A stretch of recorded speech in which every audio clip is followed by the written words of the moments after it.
10절의 약속과 마가복음 16장 6절의 말씀을 통해서 예언이 예수님이 이루셨다. 그럼 예수님이 이룬 것처럼 예수님이 이루었으니까 우리는 예수님이 이룬 걸 가지고 공짜로 천국에 들어간다가 아니라 예수님은 저와 여러분에게 믿음의 본이신 거로 저와 여러분들도 예수님이 걸어가셨던 그 십자가의 길에 순종함으로 말미암아 우리는 믿는 예수님은 단어성으로 부활하셨지만 본으로 부활하셨지만 우리는 날마다 어찌하든지 부활에 이르려서 예수 그리스도의 장성한 분량에 이르는 충만에 이르는 자 되길 원합니다. 그래서 요한복음 11장 25절에서 26절 여러분 다 아시잖아요. 나는 부활이요 생명이니 나를 믿는 자는 죽어도 살겠고 살아서 나를 믿는 자는 영원히 죽지 아니하리라. 아멘. 아멘. 이를 믿고 이루는 자 되길 원합니다. 아멘. 믿기만 하고 뭐 언젠가는 부활하겠지 이렇게 할 게 아니고 지금 이루어가는 거예요. 그래서 실례화를 여러분에게 여러 번 말씀드렸잖아요. 트럭을 보았더니 그 파이프를 훔쳐가고 싶었다. 이때 내 마음속에 뭐가 있다? 도둑이란 탐심이라는 게 올라왔는데 결국 그 탐심이라는 게 저 뒤쪽에 누가 지금 숨어 있다? 사망이라는 놈이 사망 있다. 사망이라는 놈이 사망 있는데 처음부터 너 지금 때가 됐으니까 감사방 가자 이렇게 말하는 게 아니고 뭘 올라온더라? 그래 아무도 모를 때 하나 살짝 가져가. 그리고 거기에 포도나무를 올려. 그럼 포도가 얼마나 맛있게 익어가는데 이렇게 살짝 우리를 유혹한다 이 말. 이때 우리는 또 내 마음속에 탐심이라는 놈이 올라오는구나. 하나님 용서해 주시옵소서. 이 탐심을 물리치고 하나님 사랑으로 용서로 바꿔주시옵소서 라고 기도하니까 물러간다 이 말이죠. 만약 그렇지 않으면 밤새 고민할 거 아니에요. 저거 언제 훔쳐가지? 저녁에 뭘로 훔쳐가냐? 아니 저녁에 운동하는 사람이 많으니까 새벽에 훔쳐가자. 그럼 훔쳐가다가 어디다 감추지? 이불 속에 감추냐? 아니면 저 화단에다 감출까? 아니면 풀숲에다 감출까? 그거 궁리하다가 잠도 못 자고 날새는 아니겠어요? 그럼 피골이 상접해가지고 어떻게 사냔 말이야. 그 마귀가 뭐라 할까요? 그래 잘한다 잘해 계속해서 해. 그거를 결국 훔치게 만들 거 아니에요. 그죠?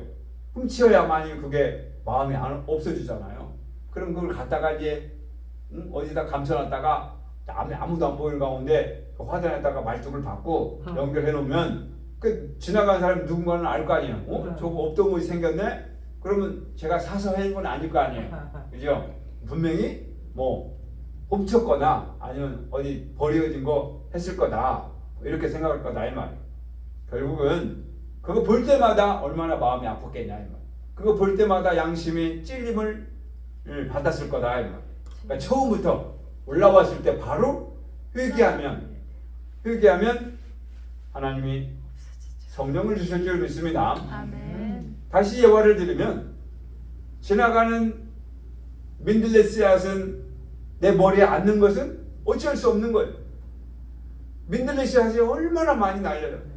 요즘 아카시아 꽃이 만발해가지고 향기가 그냥 진동을 하는데 나는 아카시아 꽃 냄새가 싫어. 아주 코를 막는다고 냄새가 안 나는 건 아니잖아요.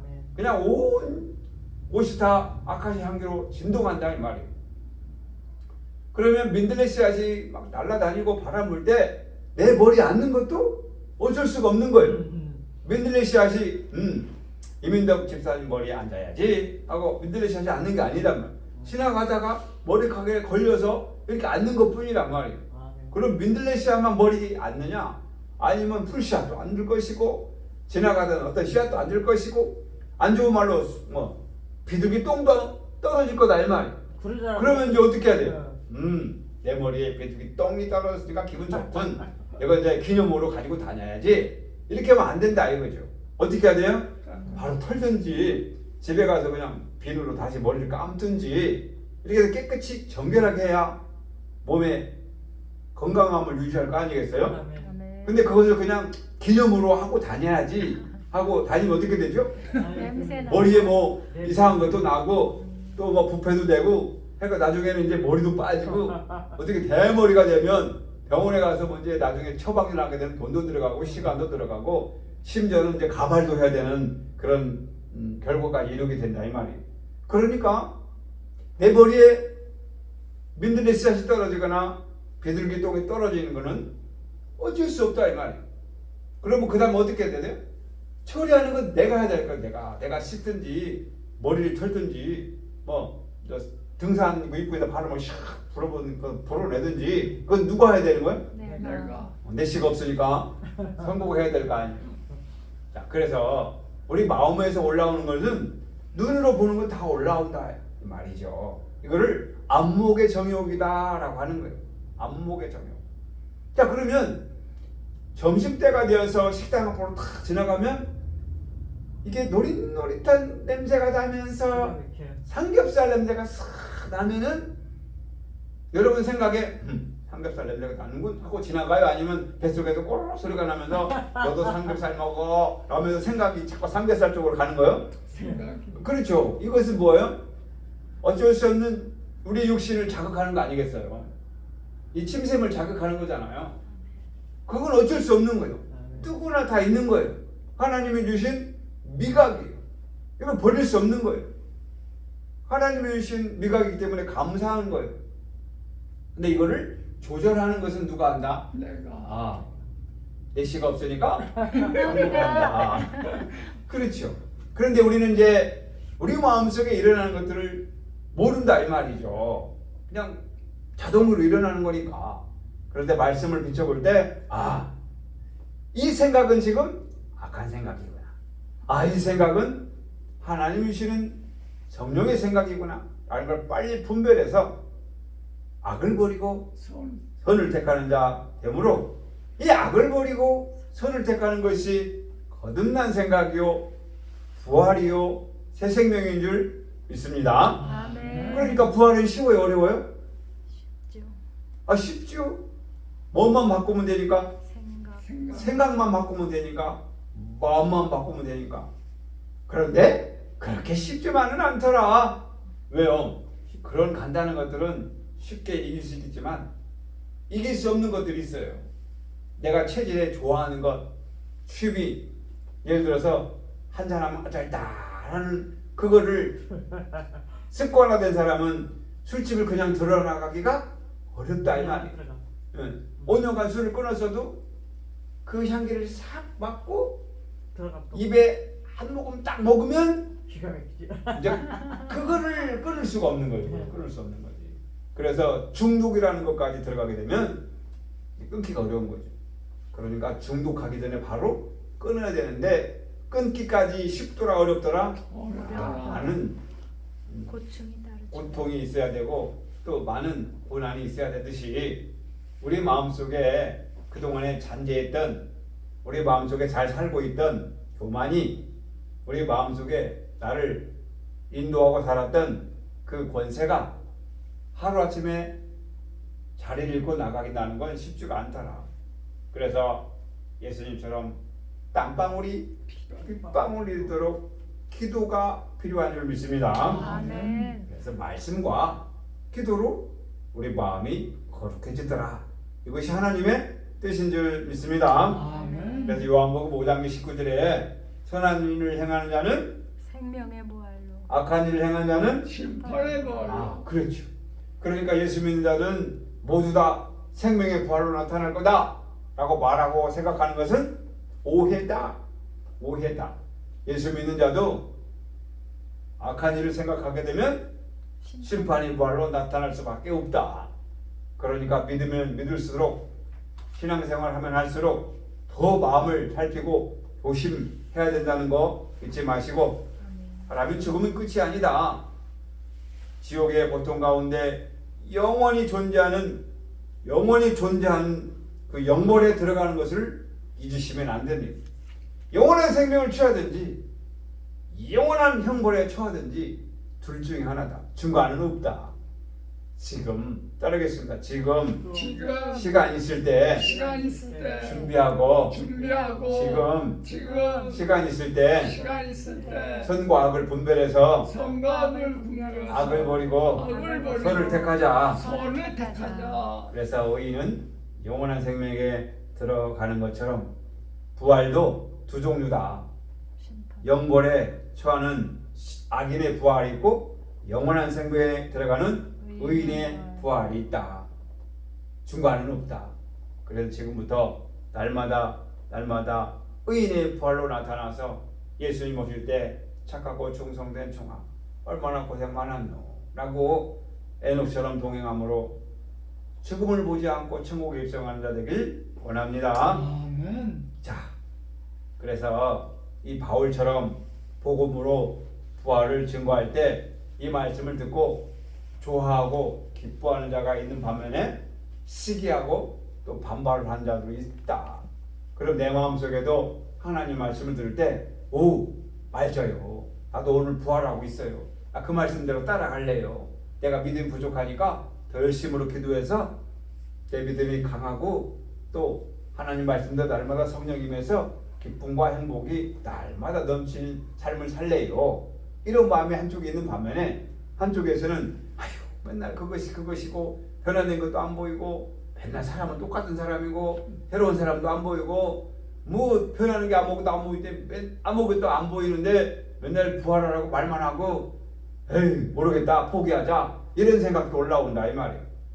지금 눈에 보이는 게 없어도 지금 눈에 보이는 것이 없고 변하는 것이 크게 향상되지 않았더라도 하나님 말씀을 누군가에게는 이루어지기 때문에 그 누군가가 저와 여러분이 되길 원합니다. 아멘. 그래서 고린도전서 2장 7절 말씀대로 만세부터 작정한 그리스도를 다른 사람이 이루기 전에 저와 여러분이 이루길 원합니다. 아멘. 그래서 오늘 바울이 저와 여러분에게 교훈하고 있는 것은 반드시 부활은 이루어진다.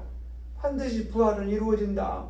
그런데 심판의 부활로 나타나지 말고 의인의 부활로 나타나서 하나님이 약속하시고 또 선지자들이 약속한 영원한 생명을 좀 취하라 라고 우리에게 부탁하는 거예요. 오늘 본문의 말씀대로 2000년 전 유대인들이 부활의 증인들의 설교를 멸시했고 무시했어요. 45절부터 46절에 보니까 그들이 좋아했다 시기했다 시기했다. 시기도 가득해서 시기가 가득해서 하나님을 체험하지 못하고 사랑을 체험하지 못하니까 시기만 가득한 거예요. 시기가 왜 올라오죠? 상대방하고 비교해서 경험하지 못하고 없으면 비교해서 없으면 시기하는 거예요. 뭐 쟤는 뭐가 잘나서 저렇게 부자야. 뭐 저 집은 뭐가 잘나서 집을 저렇게 크게 줘놓고 살아. 쟤는 뭐가 잘나서 이렇게 좋은 차를 끌고 다녀. 그러면서 시기하지. 좋겠다.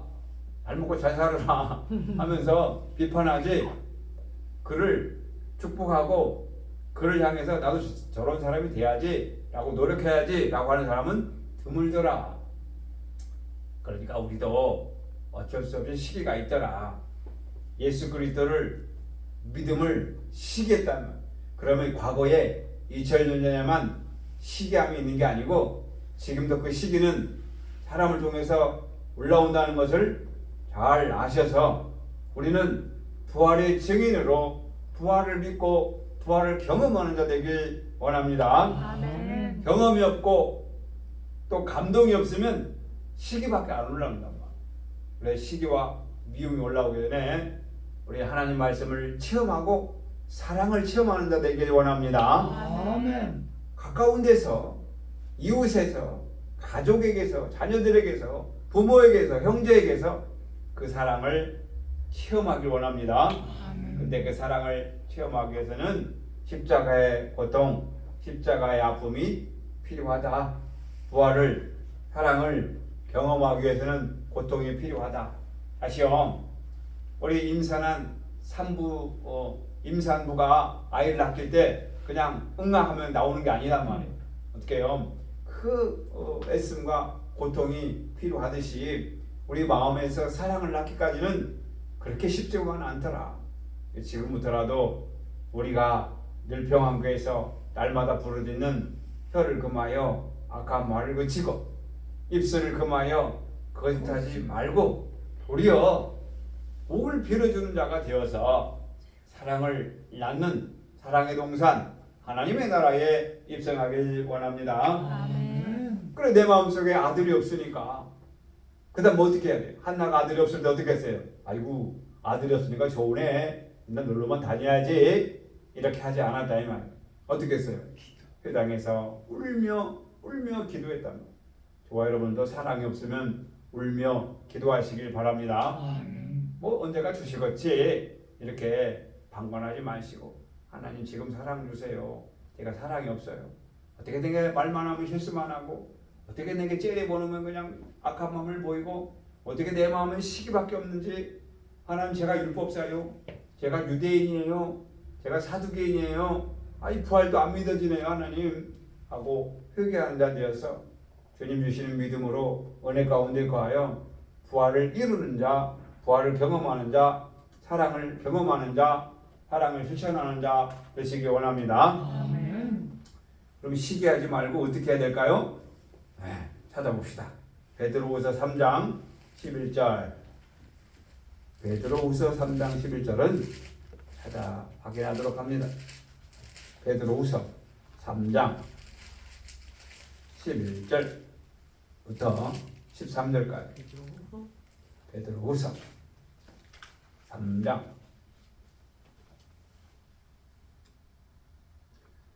베드로후서 3장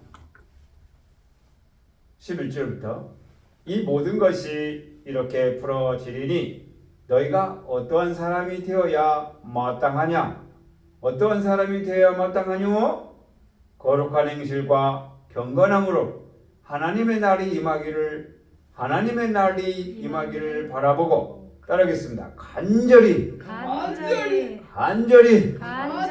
사모하라. 그날이 하늘이 불에 타서 풀어지고 물질이 뜨거운 불에 녹아지려니와 우리는 그의 약속대로 의가 있는 곳인 새하늘과 새 땅을 바라보도다. 아멘. 새하늘과 새 땅은 뭐예요? 다른 말로? 신천신지. 신천신지. 태초에 하나님이 천지를 창조하시니라 라고 창세기 1장 1절에 말씀해 주신 내용이 그 새하늘과 새 땅이 새로운 하늘, 새로운 땅으로 고쳐지길 원합니다. 아멘. 처음 작품, 저와 여러분 태어날 때 처음 작품은 주인이었다면 두 번째 작품, 새하늘과 새 땅을 내 마음 안에서 이루어지니 얼마나 행복하겠냐 이 말이에요. 얼굴만 뜯어 고친다고 행복한 것이 아니다. 물론 얼굴을 잘못해서 사고 때문에 다시 새롭게 고치면 좋겠지만 지금 우리 이 모습은 하나님께서 만들어준 천연 작품인 줄 믿습니다. 아멘. 문제는 뭐다? 마음이다. 마음이다. 마음을 날마다 고치는 게 중요하지 외모가 중요한 게 아니다고 사무엘을 통해서 우리에게 말씀해 주셨어요. 내 마음속에 사랑이 임하기를, 내 마음속에 새하늘과 새 땅, 새하늘과 새 땅이니까 저 하늘 이 땅이 아니라 내 마음속에 사랑이, 내 마음속에 용서가, 내 마음속에 믿음이, 내 마음속에 은혜가 날마다 장성하길 원합니다. 아멘. 그래서 내 마음속에서 사랑이 날마다 임할 수 있도록 기도하는데 우리가 찬양으로 411장에 내 마음속에 참된 평화 있네. 주 예수가 주신 평화 시험 닥쳐와도 흔들리지 않아. 귀하다 이 평안함. 주가 항상 계셔 내 마음속에. 주가 항상 계셔. 기쁘다.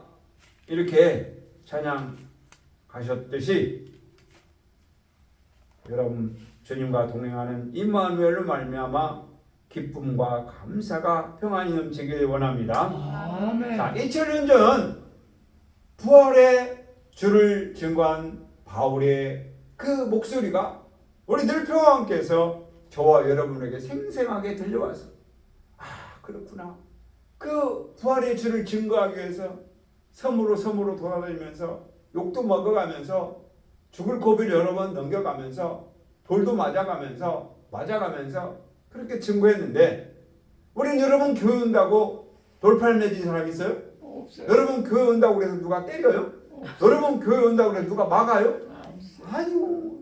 이 좋은 세상에, 좋은 환경에 기회 있을 때 이 말씀을 믿고 이 말씀대로 이루는 교화 여러분 되어서 부활의 능력이 오늘 갑자기 이루어지는 게 아니라 지금 여기서부터 내 안에서부터 이루어져서 내 마음의 평강으로 사랑으로 가득 차서 하나님 기쁨 드리는 사랑의 아들의 나라에 들어가는 저와 여러분 되시길 주의 이름으로 축원합니다. 아멘. 기도하겠습니다. 사랑의 하나님,